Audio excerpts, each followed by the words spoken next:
traçando uma espiral, deitando o destino no fundo do Pantanal. Perde-se sozinho num dia colossal e provoca o caminho da queda do capital.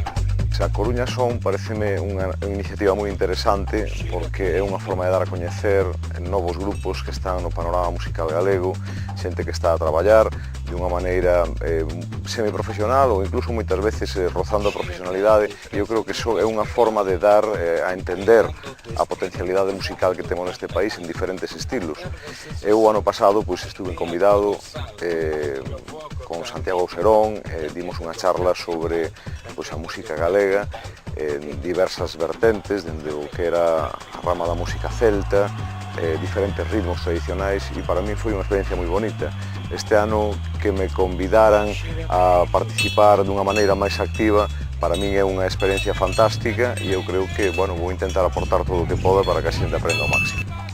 Pois este tipo de iniciativas como a da Coruña Son eu creo que son moi importantes dentro da música do noso país, porque desgraciadamente non hai grandes iniciativas destas características para potenciar a xente nova que está a traballar na música. Realmente hai un abandono bastante importante no eido da música para toda a xente que está empezando a facer as súas propostas, os seus proxectos, e neste senso é unha forma de dar a coñecer todo isto e ao mesmo tempo de aprendizaxe para a xente que participa no cursiño. Ás veces teño que preguntar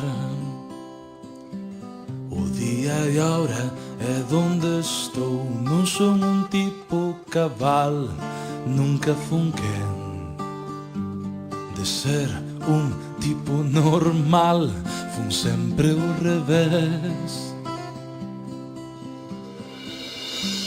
Na miña vida souben facer os disimulos que fan de alguén unha persoa sen máis, un do montón que vive dando as costas o amor case sen dor.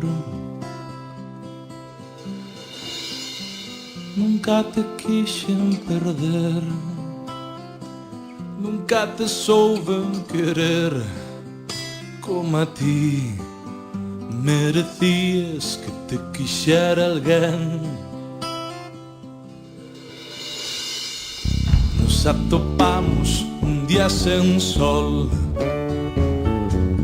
e do nublado xurdeu o amor. Os ollos foron as portas por onde entrou a semente dunha historia de amor que agora xa é canción. Eu tiña 20, ti 22, ti tiñas metas, eu tiña sonos, non precisaba cumprilos, era feliz.